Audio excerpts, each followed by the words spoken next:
የኦሮሚያ ክልል ርዕሰ መስተዳድር አቶ ሽመልስ አብዲሳ በክልሉ በሰላማዊ መንገድ እታገላለሁ ለሚል ማንኛውም አካል የመንግስት የሰላም በር ክፍት መሆኑን በይፋ በገለጹበት ወቅት ጥሪያቸው በተለይ በክልሉ ለሚንቀሳቀሱ የኦነግ ሸኔ ታጣቂዎች መሆኑ ተነግሯል። ታጣቂዎቹም መሳሪያቸውን አስቀምጠው ወደ ሰላማዊ ውይይት እንዲመጡ ጥሪ አቅርበዋል። እንዲሁም ደግሞ የሀገሪቱን ወቅታዊ ፖለቲካዊና ጂኦፖለቲካዊ ሁኔታዎች ወደ እናንተ ማድረሳችንን ቀጥለናል። የኢትዮጵያ ሀገራዊ ምክክር ኮሚሽን ካወጣው አስቸኳይ መግለጫ ጋር የተያያዘ መረጃ ይዘንላችሁ ቀርበናል። ኮሚሽኑ በምክክር ሂደቱ ላይ አጋጠመኝ ስላለው ፈተናና ለህዝቡ ስላስተላለፈው ጥሪ ዝርዝሩን እናያለን። ለቻናላችን አዲስ ከሆናችሁ ሰብስክራይብ በማድረግ ቤተሰብ ይሁኑ። ቪዲዮን ላይክ በማድረግም ይጀምሩት። እንዲሁም ደግሞ ዛሬ በአፍሪካ ቀንድ አካባቢ የተከሰተውን እጅግ አሳሳቢና ኢትዮጵያን ብሔራዊ ጥቅም የሚነካውን የጂኦፖለቲካዊ ውጥረት በዝርዝር እንተነትናለን። ወደ ዝርዝሩ እናልፋለን። ወደ መጀመሪያው ዝርዝር መረጃ ስናመራ የኦሮሚያ ክልል ርዕሰ መስተዳድር አቶ ሽመልስ አብዲሳ በክልሉ በሰላማዊ መንገድ እታገላለሁ ለሚል ማንኛውም አካል የመንግስት የሰላም በር ክፍት መሆኑን በይፋ በገለጹበት ወቅት ጥሪያቸው በተለይ በክልሉ ለሚንቀሳቀሱ የኦነግ ሸኔ ታጣቂዎች መሆኑ ተነግሯል። ታጣቂዎቹ መሳሪያቸውን አስቀምጠው ወደ ሰላማዊ ውይይት እንዲመጡ ጥሪ አቅርበዋል። ይህ ጥሪ የቀረበው መላው ሀገሪቱ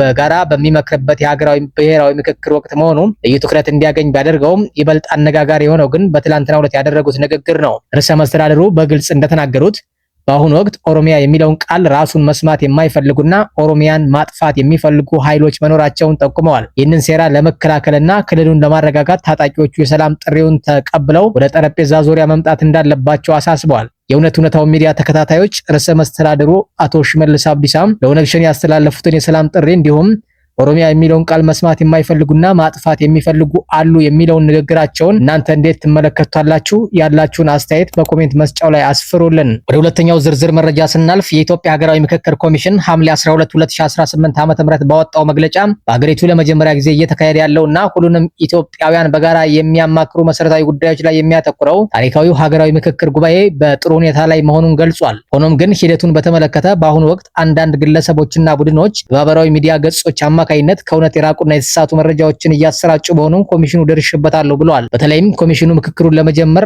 እክል አጋጠመው ተቸገረ የሚሉ የተሳሳቱ ወሬዎች እየተሰሙ እንደሆነ አመልክቷል። ኮሚሽኑ በመግለጫው የሚከተሉትን ዋና ዋና ነጥቦች አስገንዝቧል። የሐሰት ወሬዎችን መከላከል።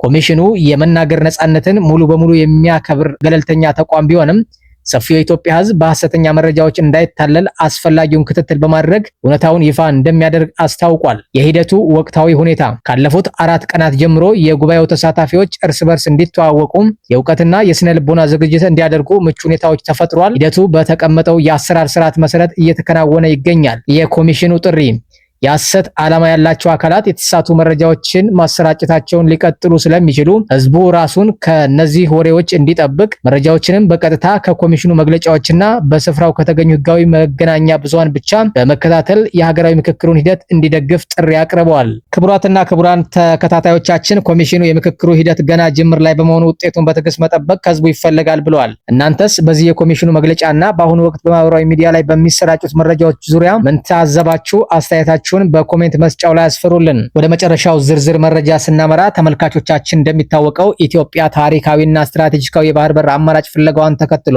ከሶማሊላንድ ጋር የመግባቢያ ስምምነት ማድረጓ ይታወሳል። ይሁን እንጂ ይህ የኢትዮጵያ አዲስ የባህር በር ተስፋ የሆነችው ሶማሊላንድ አሁን ላይ ከፍተኛ የሽብር ዛቻ ተደቅኖባታል። ከአካባቢ የወጡ መረጃዎች እንደሚያመለክቱት በዓለም አቀፍ ደረጃ የሚንቀሳቀሰው የሙስሊም ወንድማማቾች ድርጅትና በአፍሪካ ቀንድ የሚገኘው አልሸባብ በጋራ በመሆን በሶማሊላንድ ላይ ጥቃት ለመሰንዘር አቅደዋል። ይህ የሽብር ቡድኖች ጥምረት ዘመናዊ የጦር መሳሪያዎችና ሮኬቶችን ታጥቆ የተነሳ ሲሆን ዋና ዓላማውም የሶማሊላንድን መረጋጋት ማናጋት ነው። እዚህ ላይ የሚነሳው ትልቁ ጥያቄ ኢትዮጵያ ለሶማሊላንድ ወታደራዊ ድጋፍ ለማድረግ እንዴት ወደ ስፍራው ልትገባ ትችላለች የሚለው ነው። በእርግጥ አሁን ባለው ነባራዊ ሁኔታ በሶማሊያ ውስጥ ዓለም አቀፍና ቀጠናዊ የሰላም አስከባሪ ኃይሎች በይፋ ይንቀሳቀሳሉ። ነገር ግን ሶማሊላንድ ላይ የሚሰነዘረው ጥቃት በቀጥታ የኢትዮጵያን የባህር በር ጥቅምና ብሔራዊ ደህንነት አደጋ ላይ የሚጥል በመሆኑ ኢትዮጵያ ጥቅሟን ለማስከበርና ድንበሯን ለመጠበቅ ስትል በሁለትዮሽ ስምምነት ወይም የሰላም ማስከበር ማዕቀፎችን በመጠቀም ወታደሮቿን ወደ ሶማሊላንድ የምታስገባበት እድል ሰፊ መሆኑን የጂኦፖለቲካ ተንታኞች ይናገራሉ። ይህንን ቀጠናዊ ውጥረት ይበልጥ ዓለም አቀፋዊ መልክ የሚሰጠው ሌላው ጉዳይ የእስራኤል በስፍራው መገኘት ነው። መረጃዎች እንደሚያመለክቱት እስራኤል ለሶማሊላንድ ይፋዊ እውቅና የሰጠች ሲሆን በቀይ ባህርና በአፍሪካ ቀንድ አካባቢ ያላትን ስትራቴጂካዊ ጥቅም ለማስጠበቅም በሶማሊላንድ ምድር ላይ የጦር ካምፕ መስርታ ትንቀሳቀሳለች። እስራኤል እውቅና መስጠቷና የጦር ካምፕ ማቋቋሟ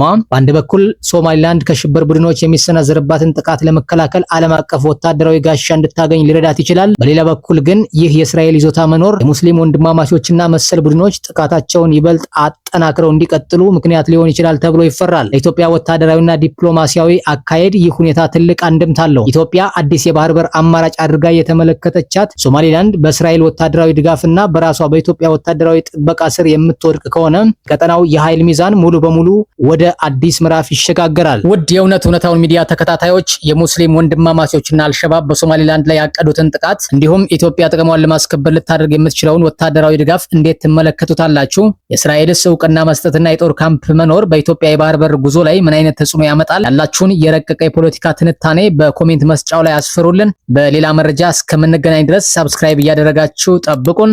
ሰላም ቆዩ።